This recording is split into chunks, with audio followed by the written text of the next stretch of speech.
कुठली प्रमाण भाषा असा नेहमीच एक वादाचा मुद्दा असतो की या गावातली भाषा, त्या शहरातली भाषा, की या शहरातली भाषा, प्रमाण भाषा कुठली.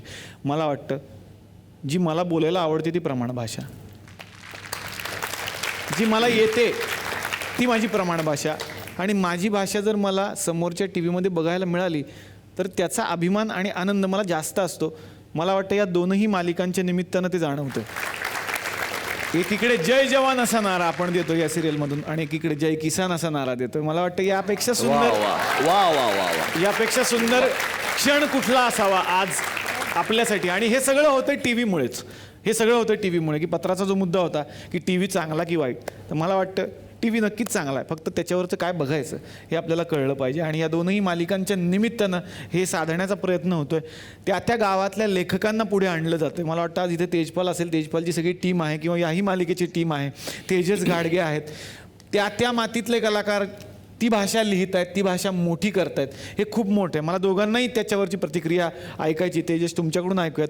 ज्यावेळेला मला म्हटलं की हे लिहिशील का, तर मी तोपर्यंत म्हणजे सिरियल तर लिहिली नव्हतीच आणि नवीन होतो. पण म्हटलं गोष्ट तर म्हणजे आपली कोल्हापूरची आहे, कोल्हापूरची भाषा आहे आणि मी कोल्हापूरची भाषा म्हटल्यानंतर मग चला आपलीच भाषा, मग लिहायला सोपं जाईल हे तर होतं. आणि मग सोपं आहे म्हटल्यावर नंतर म्हणलं आपलं करूया. आणि मग करता करता आवडत गेलं आणि लिहित गेलो. ते वा. आणि तेजपाल वाघचं कौतुक की तो स्वतःच्याच भाषेवर ठाम होता पहिल्या दिवसापासून, जेव्हा तो सुपरस्टारला सुद्धा आला होता आणि तो त्याच भाषेत बोलायचा. खरं जेव्हा पहिल्यांदा आलतो तेव्हा कसं होतं की सगळेजण म्हणायचे की बाबा तू न काय म्हटलं, काय समोरच्याला कळते म्हणजे झाली ही भाषा आली.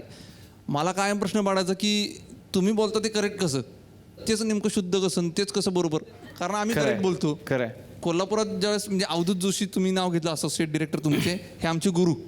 त्यांनी मला असं सांगितलं होतं अवधूतनी एकदा की जोशी मास्तर आम्हाला असं म्हणलं होतं की काही नसतं रे बावा, आपली भाषा जी आहे का नाही तीच खरी ओरिजिनल आहे, बाकीच्या भाषांचं काय खरं नाही रे.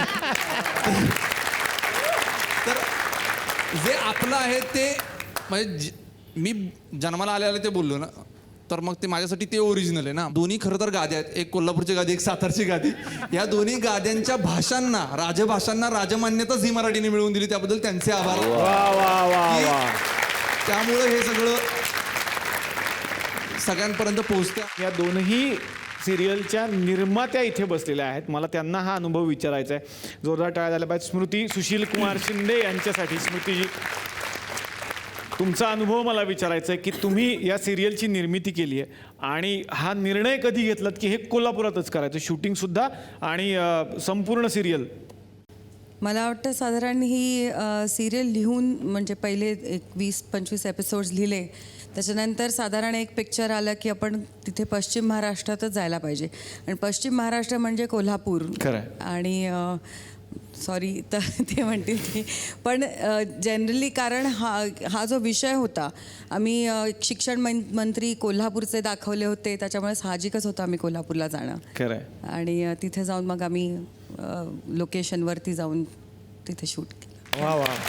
श्वेता शिंदे यांच्याकडे आता मी येणार आहे. मी स्वतः साताऱ्याचीच आहे आणि जेव्हा हा विषय माझ्यामध्ये आणि तेजपालमध्ये पहिल्यांदा जेव्हा ह्या विषयाचं डिस्कशन झालं, त्यावेळेलाच मी असं ठरवलं होतं, हा आमचा हट्ट होता की हा प्रोजेक्ट साताऱ्यातच होणार.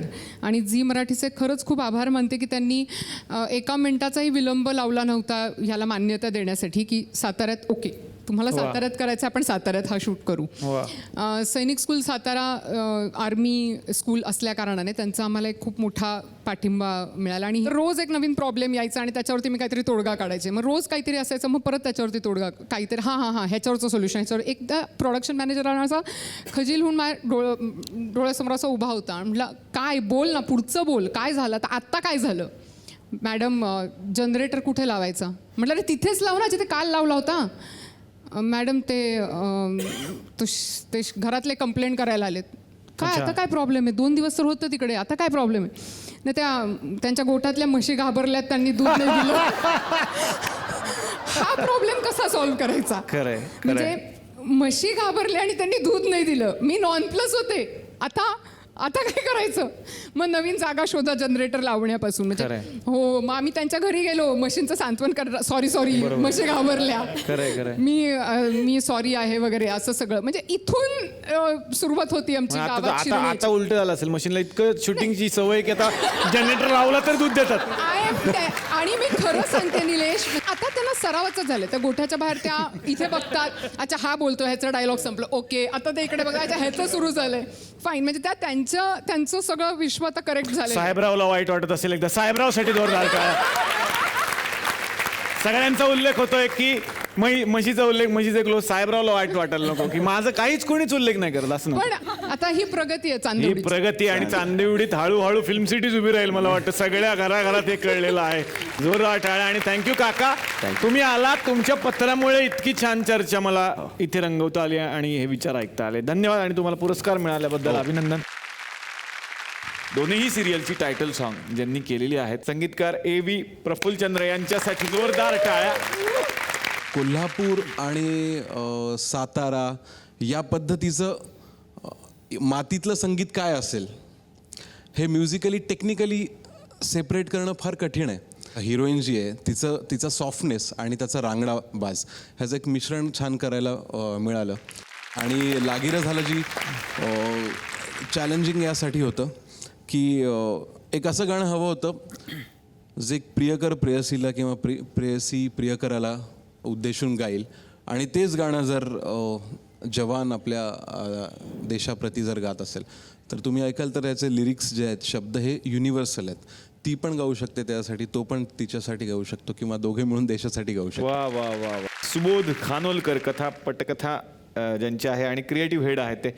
मराठी चित्रपट ज्यावेळेला सुरू झाले त्यावेळेला ब्लॅक अँड व्हाईट जे चित्रपटांमध्ये जो साधेपणा होता कोल्हापूरच्या, तो साधेपणा सध्या कुठल्याही माध्यमातून लोकांपर्यंत परत पोहोचत नाही. तर तो ब्लॅक अँड व्हाईट सिनेमाचा जो साधेपणा असतो ना, म्हणजे तांबडी माती किंवा आपली माणसं या टाईपच्या सिनेमाचा जो साधेपणा होता, तो साधेपणा आपण कसा पोहोचवू शकू. आणि कदाचित तो साधेपणा कुठे मिळत नाही म्हणून लोकांना ती जास्त भावते असं मला वाटतं. वा वा वा वा वा. दिग्दर्शकांकडे आता येणार आहे अनिकेत साने. माझ्या नॉलेजमधलं हे एकमेव पात्र असेल जे एका शब्दामुळे फेमस झालं. वा वा. आज खूप बरं वाटतं. बाहेर ज्यात गर्दी जमते आणि त्या गर्दीमध्ये 1 वर्षाचं पोरगं सुद्धा चालतंय की म्हणतं त्या बोबड्या आवाजात, खरंय. तर ते खूप बरं वाटतं. आणि त्याच्यामुळेच ही मालिका फेमस आहे. क्या बात. असेच प्रयत्न करत राहू. नक्की सर, Thank नक्की. you. आणि खूप साऱ्या शुभेच्छा या मंचातर्फे, SL विजन आणि झी मराठीतर्फे या कलाकारांना मिळते एक छोटीशी आठवण भेट. घेऊन या.